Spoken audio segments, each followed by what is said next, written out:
My predator mother-in-law flirted with every boyfriend I had, until I started dating her son's parole officer. My name is Jessica, and I need to tell you about the most twisted family dynamic I've ever been part of. And trust me, I've seen some messed up stuff in my 32 years. It started when I was 24 and dating this guy named Marcus. Nice guy, worked in IT, had his own apartment, normal stuff. We'd been together maybe 3 months when he asked me to meet his mom, Linda. I should have known something was off when he got this weird look on his face while asking, like he was scared and resigned at the same time. Linda answered the door in a silk robe at 2 in the afternoon on a Saturday. She was 51 at the time, but she'd had work done, a lot of work done. The kind where you can't quite pin down what's different, but everything looks just slightly off, like a filter on reality. You must be Jessica, she said, and her eyes went straight past me to Marcus. Then she actually licked her lips. I'm not kidding. She licked her lips while looking at her own son. I should have run right then. We sat down for lunch, and within 10 minutes, Linda had positioned herself so close to Marcus that I was basically squeezed to the edge of the couch. She kept touching his arm, laughing at everything he said. At one point, she actually fed him a strawberry. I watched this happening, and my brain couldn't process it. This was his mother, his actual mother. Marcus looked mortified, but also kind of numb to it. Like this was just how things were. Then Linda turned her attention to me. So Jessica, what do you do? I'm a graphic designer. Oh, how cute. She said it like I just told her I made friendship bracelets for a living. Marcus needs someone more substantial. Don't you think, baby? She called her son baby. While stroking his thigh, we left 20 minutes later. I didn't bring it up in the car because I didn't even know how. What do you say? Hey, your mom was basically trying to seduce you in front of me? That sounds insane, but it got worse. Linda started showing up at places. The coffee shop near my apartment where Marcus and I would meet. The restaurant where we had our first date and kept going back to. The gym where Marcus worked out, and every single time she'd be dressed to kill. Tight dresses, low-cut tops, heels that could double as weapons. She'd spot us, act all surprised, and then insert herself into whatever we were doing. The worst part? She'd flirt with Marcus right in front of me, touching him, making innuendos, batting her eyelashes. And when she wasn't flirting with her own son, she'd turn that energy on me in this weird, competitive way, like she was showing me how it was done. 3 months later, Marcus and I broke up. He said it wasn't working out. I knew the real reason. His mom had gotten in his head, or maybe she'd always been there and I was just the latest casualty. I didn't date for a while after that. The whole thing had left me feeling dirty and confused. Then I met Ryan. Ryan was different. He was a contractor, built like he actually used his muscles for real work, not just gym selfies. Confident, funny. He had his own house and a dog named Brutus. We clicked immediately. 4 months in, he mentioned his mom was having a birthday party and wanted to meet me. I got a bad feeling in my stomach. What's your mom's name? Linda. Linda Patterson. My blood went cold. Does she have another son named Marcus? Ryan's face changed. Yeah, how do you know that? I told him everything. Every detail. The robe, the strawberry, the touching, the showing up everywhere. By the end, Ryan looked pale. She did the same thing to Marcus's last girlfriend, he said quietly. And the one before that, he doesn't date anymore because of it. Why didn't you warn me? I didn't know you dated Marcus. And honestly, I thought maybe with me it would be different. We're not that close. I barely see her anymore. That should have been another red flag. When a grown man says he barely sees his mother, there's usually a reason. But I was already invested in Ryan. I really liked him. So I agreed to go to the party, but I made him promise we'd leave the second she started any weird behavior. The party was at Linda's house. She answered the door in a dress so tight I don't know how she breathed. When she saw me, her smile faltered for just a second. Then it came back, bigger and faker than before. Jessica. What a surprise. Hi, Linda. She gave Ryan a hug that lasted way too long, pressing herself against him in a way that made several party guests look uncomfortable. Then she pulled back and actually adjusted his collar while staring into his eyes. You look so handsome, sweetheart. Doesn't he, Jessica? He does. But then again, both my boys are gorgeous. Good genes. She winked. The party was a nightmare. Linda made sure to position herself between Ryan and me at every opportunity. She'd pull him aside to show him something, always touching him, always leaning in too close. When he tried to step away, she'd pout and make comments about how her own son didn't want to spend time with her on her birthday. Other people at the party seemed oblivious, or maybe they just didn't want to acknowledge what was happening. Denial is powerful. I was getting myself a drink when I felt someone beside me. It was Marcus. I'm sorry, he said. For what? For not warning you about mom when we were dating. I thought if I just didn't talk about it, maybe it would be different with you. It's okay. It's not okay. She ruins everything. He looked exhausted, like the weight of his mother's behavior had been crushing him for years. She's already doing it to Ryan, isn't she? I nodded. You should get out now, before it gets worse. But I didn't listen, because a week later, Ryan proposed. I said yes because I loved him, and I thought we could handle his mom together. I thought our relationship was strong enough. I was so stupid. The wedding planning was a horror show. Linda inserted herself into every decision. She'd call vendors and change things without asking me. She'd show up at dress appointments and tell me which dresses made me look fat. She'd corner Ryan and cry about how his wedding was making her feel old and unwanted. And she started doing this thing where she'd make comments about how Ryan could do better, how he was settling, how I wasn't sophisticated enough for the Patterson family. The Patterson family, by the way, consisted of Linda, her 2 sons, and her ex-husband who'd fled to Arizona and refused to speak to any of them. 1 month before the wedding, I found Linda in my apartment. I'd given Ryan a key, and apparently he'd been careless with it because there she was, sitting on my couch, going through my wedding planner. What are you doing here? Just wanted to see what you were planning for my son's big day. She smiled. These flowers are all wrong. Ryan hates roses. Ryan picked those roses with me. Well, he was probably just being polite. You know how he is. Always trying to make people feel better about their bad choices. I called Ryan immediately. He was furious. He drove over, confronted his mother, took back his key. She cried and said she was just trying to help, that she was going to lose her baby boy, that I was taking him away from her. Ryan told her she was the one pushing him away and that she needed therapy. She stopped crying immediately. Her face went cold. You'll regret this, she said, looking at me. We got married anyway. The ceremony was beautiful. Linda wore white, actual white, to her son's wedding, and she positioned herself in every family photo like she was the bride. The marriage lasted 8 months, not because Ryan and I didn't love each other, but because Linda made it impossible. She'd call at all hours. She'd show up unannounced. She'd fabricate emergencies to get Ryan to come over, and when he did, she'd answer the door in lingerie or a towel or nothing at all. Ryan would come home shaking, upset, disgusted, but also somehow unable to fully cut her off. She's my mother, he'd say. I can't just abandon her. She's not acting like a mother. I know, but knowing didn't change anything. I filed for divorce on a Tuesday morning. Ryan cried. We both cried. We loved each other, but Linda had poisoned everything. She'd won. I moved back to my parents' house for a while. I was 31, divorced, and completely broken. My mom held me while I cried and said, some people are just toxic. Some families are just cursed. I didn't date for 2 years after that. Then I got a job at a design firm in the city, moved into a new apartment, and decided to try again. His name was James. He was a teacher. Thoughtful, gentle, good with kids. We met at a bookstore. Very wholesome. 8 8 weeks in, I learned his last name was Patterson. I actually laughed, like a slightly unhinged laugh that made James concerned. Are you related to Linda Patterson? His face told me everything. She's my aunt, my dad's sister. I told him the whole story, all of it. Both relationships, the weird behavior, the divorce. By the end, James looked sick. I'm so sorry, he said. Aunt Linda is, yeah, the whole family knows she's messed up. That's why nobody talks to her except Marcus and Ryan, and even they try to avoid her. This is insane. How do I keep meeting men related to this woman? It's a small city. It wasn't that small, but I really liked James, and he seemed normal, and his connection to Linda was distant enough that I thought maybe, finally, this could work. We dated for 6 months. Linda never found out. James made sure of it. He didn't tell his cousins about me. He kept our relationship off social media. We were like secret agents. It was exhausting, but also kind of exciting. Then James got a new job in Seattle. He asked me to come with him. I should have said yes immediately. This was my chance to escape Linda's orbit entirely, to start fresh somewhere she couldn't reach, but I hesitated. My family was here. My job was here. My whole life. I need to think about it, I told James. He gave me 2 weeks. During those 2 weeks, I ran into Marcus at a grocery store. He looked terrible, thin, tired, like he hadn't slept in weeks. Are you okay? I asked. Not really. He laughed bitterly. Mom's been worse lately. Ryan doesn't see her anymore at all. He changed his number, so she's focused everything on me. Marcus, you need to get away from her. I know, I'm trying. My therapist says he stopped. Never mind. What? Nothing. I'm in a bad place right now. That's all. We talked for a few more minutes. He told me he'd been arrested 3 months ago. DUI. He'd been struggling with drinking as a way to cope with everything. The case was still ongoing. He had a court date coming up. My heart broke for him. This woman had destroyed both her sons. I went home and called James. I told him yes. I'd moved to Seattle with him. He was so happy. We started making plans. I gave notice at my job. I started packing. Then, 1 week before we were supposed to leave, James called me crying. I can't do this, he said. What? Why? Linda found out. She called my dad. She told him I was abandoning the family. She made this huge scene. She said you're some kind of predator who targets her family. My dad believes her. He said if I move to Seattle with you, I'm cut off from the whole family. James, she's lying. You know she's lying. I know. But my dad, he's my dad. I can't lose my whole family. We broke up over the phone. I didn't even get to see him one last time. I was so tired. So done with everything. I stopped trying to date. I threw myself into work. I adopted a cat. I became that person. Months passed. I was okay. Not happy, but okay. Then I got a call from Marcus. I hadn't heard from him in almost a year. Jessica, I need a favor. What kind of favor? Can you come to my court hearing? I know it's weird to ask, but I don't have anyone else. Mom will be there, and I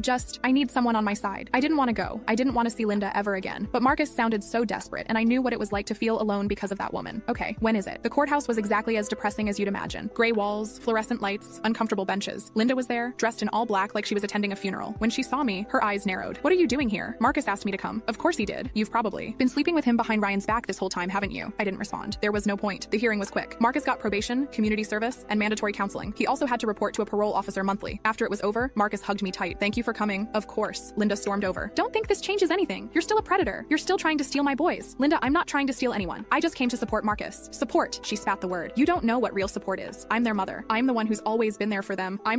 You're the one who destroyed them, I said. Everything stopped. People nearby turned to look. Linda's face went white, then red. How dare you? It's true. You've ruined every relationship they've ever had. You've made them feel guilty for wanting normal lives. She slapped me. Right there in the courthouse hallway, in front of everyone. Security guards rushed over. Linda was escorted out, screaming about how I'd attacked her, how I was trying to turn her sons against her, how the whole world was against her. Marcus stood frozen, watching his mother being led away. I'm sorry, he whispered. It's not your fault. But maybe it was. A little. He'd never stood up to her. Ryan had tried and failed. James had chosen his family over me. All of them had been trapped by her manipulation, and nobody had ever really fought back. A man in a suit approached us. 30s, dark hair, kind eyes. Are you Marcus Patterson? Yes. I'm Owen Torres. I'll be your parole officer. He looked at me. Are you all right? That looked like it hurt. I'm fine. Owen had this presence about him, calm but authoritative, like someone who'd seen bad situations before and knew how to handle them. You might want to consider filing a police report about the assault, he said to me. I don't know if it's worth it. It's always worth standing up to abusive people. He glanced at Marcus. No offense about your mother. None taken. She is abusive. Owen and I talked for a few minutes while Marcus filled out some paperwork. Owen was easy to talk to. He didn't judge. He just listened. Before I left, he gave me his card. In case you change your mind about that report, I didn't think I would, but I kept the card. 2 weeks later, I ran into Owen at a coffee shop. Complete coincidence. We both laughed about it, and he asked if he could buy me a coffee. We talked for 2 hours. He told me about his job, how he got into it, why he stayed with it even though it was hard. I told him about my work, my cat, my life. I didn't mention Linda. I didn't mention Marcus or Ryan or James or any of it. It felt good to just be Jessica, not the girl who'd been terrorized by her mother-in-law, not the victim in that family's drama. Just me. Owen asked for my number. I gave it to him. We started texting, then talking on the phone, then going on dates, real dates, normal dates, movies, dinners, walks in the park. He was funny and smart and had his life together. He had a healthy relationship with his own mother. He had friends. He had hobbies. He was exactly what I needed. 3 months in, I knew I had to tell him the truth about Linda, about Marcus being his parolee, about all of it. We were at his apartment having dinner when I finally said it. I need to tell you something about Marcus Patterson. Owen put down his fork. Okay, I told him everything. The whole twisted saga. All 3 relationships. The weird, incestuous energy. The manipulation. The slap. How I'd met Owen at the courthouse that day. When I finished, Owen was quiet for a long moment. So you're dating your ex-husband's brother's parole officer, he finally said. Yes. He started laughing. Not mean laughter. Just genuine, surprised laughter. That's the most complicated thing I've ever heard. Are you mad? Why would I be mad? You didn't do anything wrong. This Linda woman sounds like a nightmare. She is. And you really think she'll freak out if she finds out about us? Oh, I know she will. She'll lose her mind. Owen smiled. Good. That surprised me. Good? Jessica, I see cases like this all the time. Toxic parents who destroy their kids' lives. Most of the time, nobody stands up to them. Everyone just enables the behavior because it's easier than confronting it. He took my hand. But you've tried to stand up to her. You've tried to help Marcus and Ryan and James. That takes courage. I don't feel courageous. I feel exhausted. That's because you've been fighting alone, but you're not alone anymore. Something shifted in me in that moment. For the first time in years, I felt like maybe I could actually win against Linda. Not by avoiding her or running away, but by just living my life and refusing to let her control it. Owen and I kept dating. We kept it quiet at first, but eventually, inevitably, Marcus found out. I was having coffee with Marcus, one of our occasional check-ins to see how he was doing. When he asked, "So are you seeing anyone?" I hesitated. "Oh my God, you are. Who is it?" "Owen Torres." Marcus's jaw dropped. "My parole officer, Owen?" "Yes, that's